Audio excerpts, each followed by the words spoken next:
I think culture has to be top down, right? And I think that it's got to be something that I'm willing to do. The mission statement has to be words that I'm willing to use, and that I would use on a daily basis. And so when we wrote our mission, vision, values, which is up on our website, thesurefiregroup.com, we didn't put integrity in there, for example, right? Because I think that's a joke. When people put that in their mission statement, I'm like, I freaking hope like that's default. Like you shouldn't have to tell us that. And then for your team, I think the family part's a given because in the military it is, right? Like, it's just like having a bunch of brothers. Like you could get in a fist fight with your brother, but if he calls you the next day, you're going, you're going to go help him out. And I think that's really how we look at culture. Like we're willing to have the fights, but we're willing to have each other's back at the same time. And we don't use words that we don't actually mean. They need to resonate with the entire team. Welcome to Grow Think Tank. This is the one and only place where you will get insight from the founders and the CEOs of the fastest growing privately held companies. I am the host. My name is Gene Hammett. I help leaders and their teams navigate the defining moments of their growth. Are you ready to grow? Today we look at team compatibility. And what does that really mean? Is it you have an organization that's growing fast? Well, strategic team compatibility may be the make or break element to you continuing the success that you desire. Our special guest today is the CEO of the Surefire Group. They were number 17 on the Inc. 5,000 in 2023, and they were number 179 in 2022, and that is an incredible feat. And let me just connect the dots for you here. They've grown to the pace of making the list and then climbing higher up the list, and not just a little bit higher, but in the top 1%. And I've never seen that done. We talk about that a little bit on the show, but our conversation with Joseph really centers around strategic team compatibility, how he sees hiring people, how he sees organizing around the different business units they have, and why it's so important to do these things as the company is growing and as they continue to hit new milestones. Team compatibility may sound like just an afterthought. Yes, of course, that's important, but we actually explain what it is and why it's so important.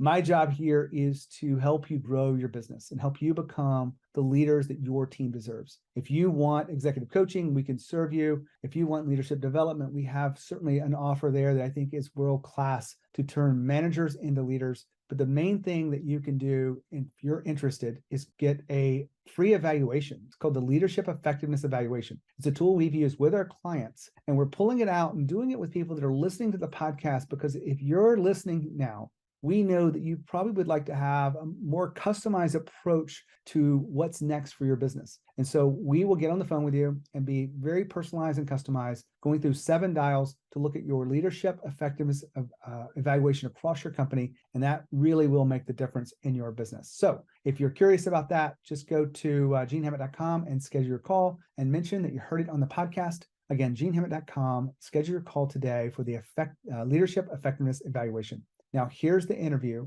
with Joseph. Joseph, how are you? Hey, good. How are you? Thanks for having me on. I am great. We're going to have a great conversation about your company, really high-flying company. And you've done something that a lot of people can't do. And I'm going to let them know exactly what that is in just a minute. But tell us about your company, the Surefire Group. Yeah, so the Surefire Group started off as a real estate company, but we've grown into a real estate company, a bunch of title companies up and down the East and West Coast. And then we also operate in the mortgage space and the home healthcare space. Exciting. I teased the audience a little bit about, you've done something that most people can't do. You don't even know what I'm talking about here. Maybe you do. But people make the list and rarely ever do they climb up the list because it's so hard from a number standpoint. But I think your company has done such an incredible job being on the list on 2022 at 179, and this year, 2023, you were at 17. That's a pretty amazing feat. You get that? Looking back, we do. And it was very unexpected because, I do know what you mean. I mean, a lot of people can make the list once, but it's that second, third, fourth time that it's like, all right, now you're showing some serious numbers. You can make the list multiple times because at the end of the list, like, you look at the top, the bottom 5,000 or something, they're growing at 30% a year or maybe 40% a year, but you jumped up the list so far into the top, 1% of this thing. That's really, I've never seen it done before. Actually, I've interviewed more than 500 people and I've never seen a company do what you've done. So I attribute that to the real estate market right now. The core two businesses that are taking off the most, that are responsible for most of that growth, are our our title insurance companies and our mortgage brokerages. So because we go into like the largest real estate companies in the country, they're all hurting right now. They're down 20, 30, 40, 50, sometimes 70% in certain areas in total volume. The money's gone, the money's dried up. All they can do is stack ancillary services. Mortgage, title are the easiest. And that's a service we provide. Other people provide title, but no one does both. And so right now we're running up and down the East and West Coast and putting these in some of the largest Keller Williams and Remaxes in the country.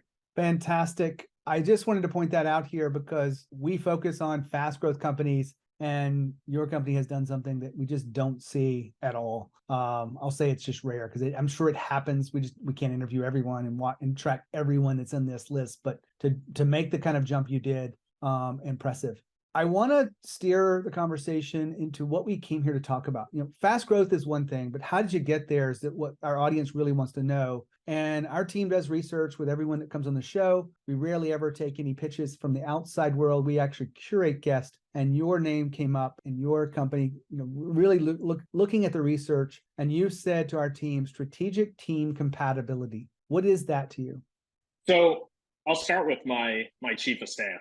I knew that early on in the company, about 3 years ago, before most people would hire a chief of staff or COO, to me, they're interchangeable at our company. I knew that person needed to be my right hand. That needed to be someone that I could talk to the way I wanted, that, would understand me, understand my culture and things like that. And so I was like, that's got to be another military guy. That has to be someone that's spent as long in the military as I did. And so I went out there and hired my chief of staff before we had even made the Inc. 500 or 5,000 list once. And he was an ex-Army Green Beret, just left the military, moved to the Philadelphia area.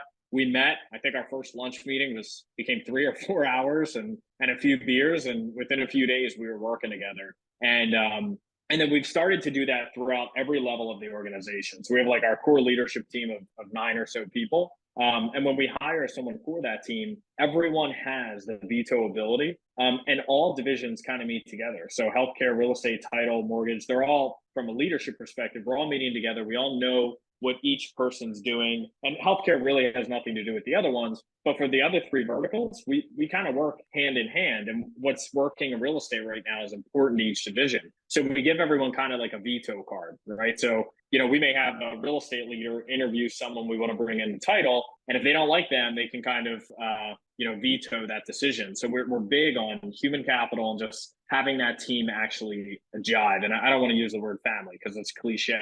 And our people are definitely money motivated and like progress driven. But it's important to us that everyone kind of gets along, but is also willing to have the civil discourse kind of that's necessary. You mentioned that family is cliche, and I don't know if it's cliche as much as a lot of companies outgrow it, right? You have hundreds and hundreds of, employees and contractors that are all kind of working together, and you can't be family anymore when you've got to fire people. You don't fire family. And so is there a guiding principle around the culture that better defines this beyond family? So I think culture has to be top down, right? And I think that it's got to be something that I'm willing to do. The mission statement has to be words that I'm willing to use, and that I would use on a daily basis. And so when we wrote our mission, vision, values, which is up on our website, the surefiregroup.com, we didn't put integrity in there, for example, right? Because I think that's a joke. When people put that in their mission statement, I'm like, I freaking hope like that's default. Like you shouldn't have to tell us that. And then for your team, I think the family part's a given because in the military it is, right? Like, it's just like having a bunch of brothers. Like you could get in a fist fight with your brother, but if he calls you the next day, you're going, you're going to go help him out. And I think that's really how we look at culture. Like we're willing to have the fights, but we're willing to have each other's back at the same time. And we don't use words that we don't actually mean. They need to resonate with the entire team. I want to go back to strategic team compatibility. It's a big phrase. And I don't know if this is a military background. How does it operate within your organization after you guys do get past hiring? So the word that comes to mind right away is decentralized command, because the military is very big on taking 25-year-old guys, 21-year-old guys right out of West Point, putting them in charge of a lot of people, a lot of assets, and a lot of lives, really.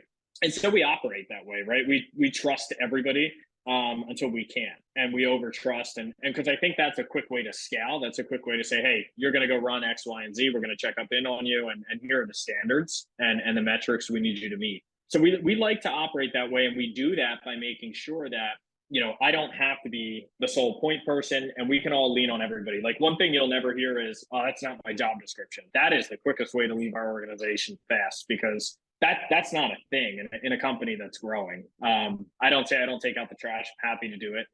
Happy to set up bank accounts, like whatever the task of the day is, that's burning.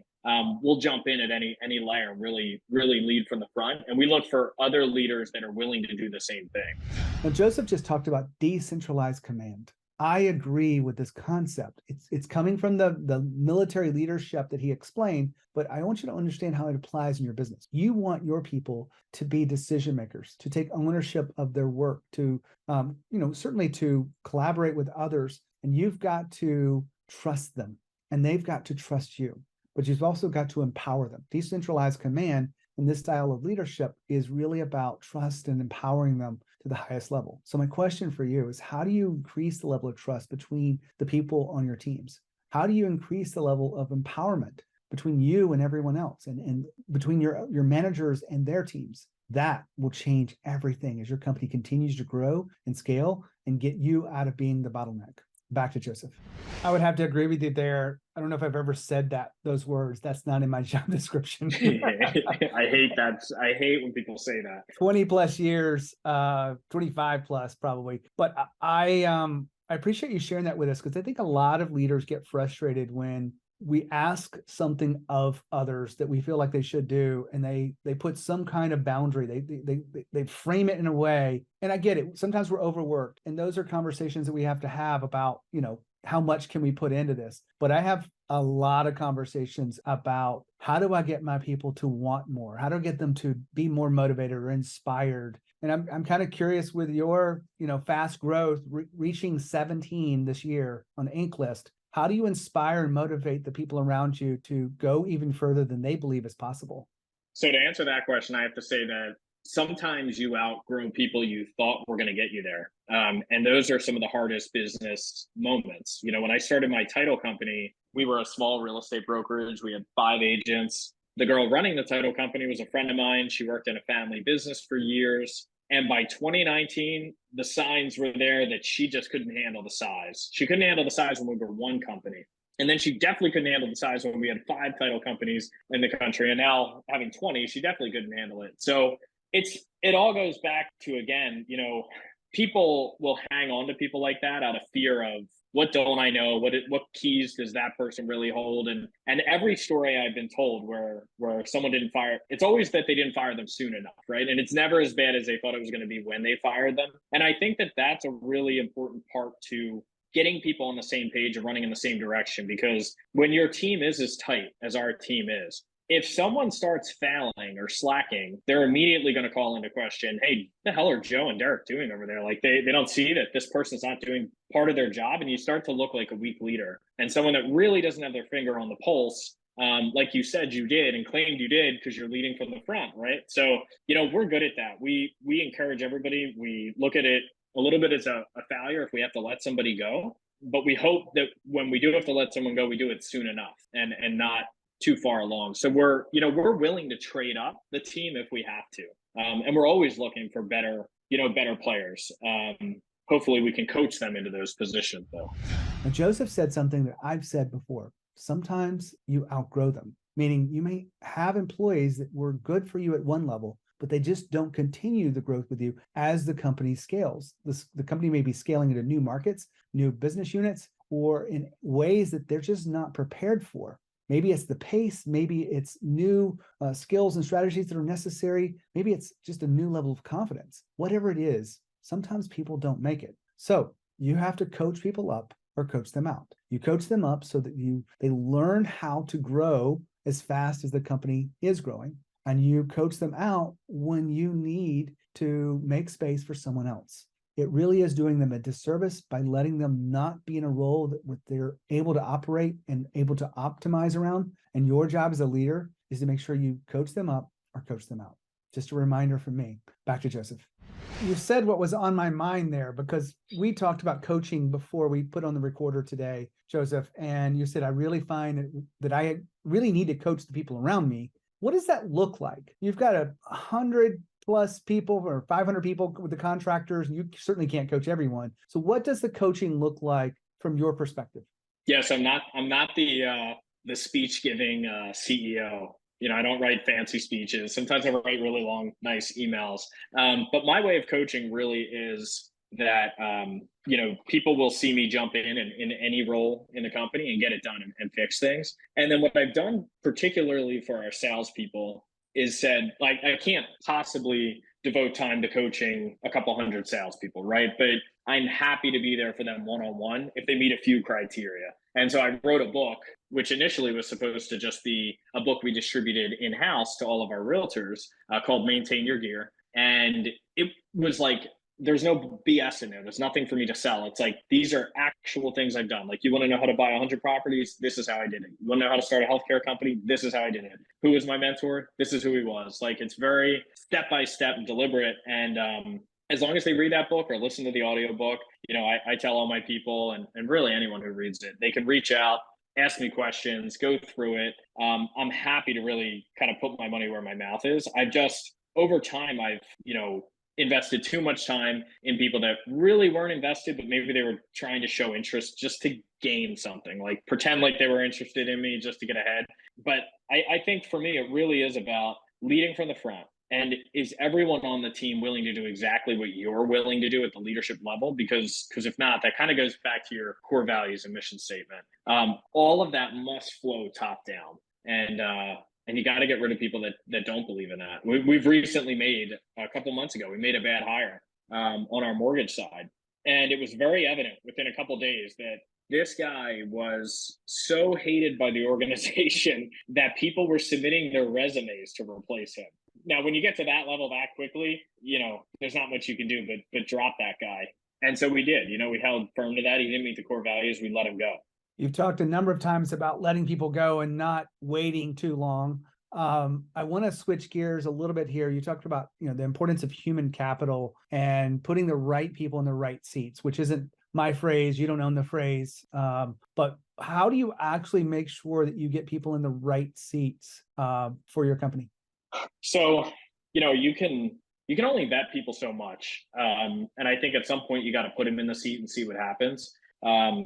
We're willing to, I guess we do our best to vet people up front, and then we give them kind of a 30, 60, 90 day reviews. And every 30, 60, 90 days, they're going to go through, a meeting with me and my COO. And we're going to talk about, hey, you wrote this 100-day plan when you came in. We approved it. We all agreed on it. You're behind. You're not hitting the targets. We're talking to their subordinates. We're talking to people at the same level as them, and really trying to make sure that their performance is where they need to be, the conversations they're having are where they need to be, and that they're really emulating or kind of an extension of myself and Derek. And then if they're not, that's where I always go back to that, because I think when you don't get people, like, there's just so many companies out there that have, I think of banks, right? Banks have like VPs of VPs of VPs of VPs, and none of them can do anything at the bank. Like, all you want to do is get a $3 fee reversed, and it's got to go up to the CEO. And like, that's crazy. So we try to make sure that just like we're empowering the leaders at their level, which could cause a lot of chaos. They could come in and just like change a lot of different things that maybe don't need to be changed. But by giving them that leeway, we're really able to tell, like, all right, is this guy a fit? Is this guy really understanding where the company's heading? Where are we going? Where we're charging towards? Are they, most of our business is every time we start a new title mortgage company, it's a startup. So maybe they're a corporate person. They've been in corporate forever, one company that runs like a very large retail operation. Well, now they're coming into a company with 40 some companies, and every time we start a new one, it's a startup. Can they handle that? Because that's a totally different skill set, because it's going to be a new market. It's going to be hiring. It's going to be setting up tax IDs, like really granular stuff. So I guess we find out really quickly on our team if they're in the right seat, because they don't have a choice. There's no hiding in a startup organization. You're either getting things done or you're not. One final question for us. It's just because you mentioned this 100-day plan. I've done this with people that I've hired. You actually have them write it, or is it given to them? How do you actually organize around that?